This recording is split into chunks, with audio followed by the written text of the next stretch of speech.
오늘 저와 함께 토론하실 한세경 교수님 인사하고 자기소개 부탁드리겠습니다. 안녕하세요. 안녕하세요. 한세경입니다. 저는 지금 경북대학교 전기과에서 학생들을 가르치고 있고요. 그리고 이 전기차 배터리 관련된 진단 쪽 좀 연구를 하면서 지금 스타트업을 하나 또 같이 하고 있습니다. 교수님, 자동차 화재 10만 대당 화재 비율을 보면 실제 내연기관보다 전기차가 높은 비중을 차지하는 건 아니에요. 한 3년 전 결과를 보면은 한 10분의 1 정도밖에 화재가 발생 안 하다가 최근에 많이 올라왔습니다. 전기차가 보급되고 시간이 좀 지나서 그런지 한 60%까지 올라오긴 했습니다. 그런데 일단은 운전자나 소비자들은 공포감을 훨씬 크게 느끼거든요. 그래서 오늘은 이런 부분에 대해서 해결 방안까지 교수님께서 자세하게 설명 부탁드리겠습니다. 네, 알겠습니다. 예.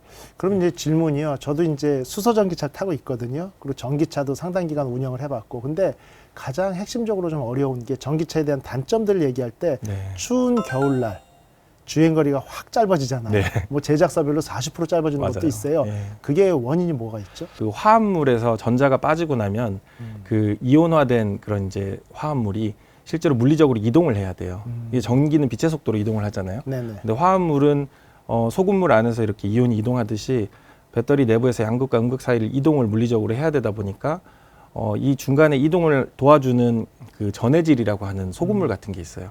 근데 이게 추워지면은 아무래도 딱딱해지겠죠. 물질들이 추워지면 좀 딱딱해지잖아요. 네네네네. 그러니까 이동을 잘 못하는 거예요. 아. 그러니까 저항이 커지고 그러다 보니까 빨리빨리 얘들이 이동을 해줘야지 그 다음 전자들이 생성되고 우리가 많은 전류를 보낼 수가 있는데 그걸 잘 못하니까 아무래도 이 추운 날은 느려질 수밖에 없고 결과적으로 주행거리가 짧아질 수밖에 없습니다. 아니, 여기서 질문은 예. 정말 일반인들이 느낄 만한 질문을 하나 드려볼게요. 네네. 자, 그 이온이 이동하는 리스판스, 응답이 느려져서 전기가 추출되는 게 늦어진다라고 하면 네네. 우리가 원하는 전력을 쫙 뽑아 쓰지 못하기 때문에 출력이 다소 떨어질 수는 그럴 수도 있어도 있죠. 그 다음에 이게 천천히라도 언젠가는 거기에 충전된 게 다 나오면 예. 주행거리는 비슷해야 되지 않냐는 질문이 나올 수 있거든요. 아, 근데 주행거리가 왜 짧아질지. 이제 굉장히 좀 딥하신 질문인데 네네. 지금 말씀하신 게 맞아요. 이게 이제 전자가 떨어지는 속도가 느려지면은 출력이 일단 기본적으로 떨어져요. 그렇죠. 그럼 이제 이걸 조금 제가 어려울 수도 있는데 결국은 출력이 떨어지게 되면은 저항, 이걸 다르게 표현하면 저항이 커지는 거거든요. 그렇죠. 저항 때문에 전류가 흐르면서 전압 강화라는 게 생겨요. 아. 그럼 배터리 전압이 떨어지면 임계치, 하한치 전압이 있습니다. 이제 이 하한치로 쉽게 떨어져요. 빨리 이 낙폭이 크니까. 아. 그래서 아직은 사실 에너지가 남아 있는데 이 떨어지는 저항 때문에 떨어지는 이 낙폭 때문에 하한치를 빨리 도달하게 되고 하한치에 도달하면 이제 전기차 입장에서는 그 이상을 쓰면 배터리가 망가져요. 그렇죠. 그래서 못 쓰게 막 씁니다.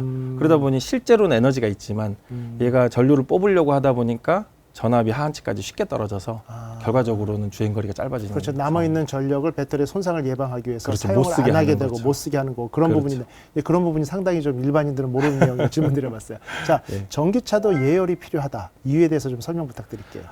방금 말씀드린 거랑 같은 맥락입니다. 결국은 이제 이런 그 낮은 기온에서는 전체적으로 얘들이 딱딱해져 있고 저항이 큰 상황이거든요. 그러다 보니까 이동을 잘 못하죠.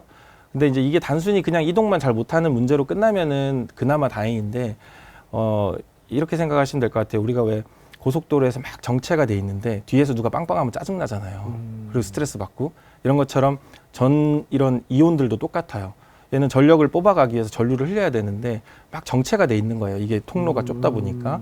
그런데 계속 여기는 전류를 뽑아달라고 하면은 짜증이 나면서 얘들이 부산물을 만들어냅니다. 이게 이 부산물들이 배터리에 악역을 하죠. 안 좋아요. 가역적이지를 못해요. 그러다 보니까 이런 게 자꾸 반복이 되면 배터리 입장에서는 노화가 빨리 일어나고 그렇죠. 심해지면 어떤 이제 그 정말 불이 날 수 있는 그런 원인이 되기도 해요. 그러다 보니까 예열을 하고 이런 상황들을 조금 더 완화시킨 채로 그 전력을 쓰는 게 좋죠. 그러니까 배터리의 온도를 좀 올려준 다음에 그렇죠. 쓰는 게 좋다. 그렇죠. 결국 그게 이제 그 제작사 입장에서는 BMS에서 배터리의 온도를 올리려면 어차피 전기를 뽑아 쓰겠죠. 네. 그래서 전기를 10원어치 썼는데 그것 때문에 배터리 전체 효율이 조금 더 개선되느냐 아니면 그걸 너무 많이 쓰면 또 용량 이게 트레이드오프겠네요. 그럴 수 있죠. 그런데 예. 이제 그게 그 계산을 해보니까 지금 말씀하신 대로 어차피 데피기 위해서도 배터리 전력을 뽑았어야 되는데 얘를 뽑아서 그걸로 데피고 나서 좀 원활하게 만들고 주행하는 게 전반적인 효율이 좋더라. 그렇죠. 그리고 네네. 배터리 수명 측면에서 좋더라는 게 일반적으로 알려져 있어요. 그렇기 때문에 이제 그렇게 하는 거죠. 소비자들이 잘 좀 운용을 해야 되는데 쉽지 않죠. 소비자들은 환경을 잘 모르니까. 내가 잔량이 얼마나 남았냐, 완전 충전에 얼마나 가깝냐 이런 것도 영향을 미쳐요. 그러니까 충전을 가득 했다는 거는 뭐가 가득 차 있다는 얘기거든요. 그러니까 비집고 들어가기가 어려워요.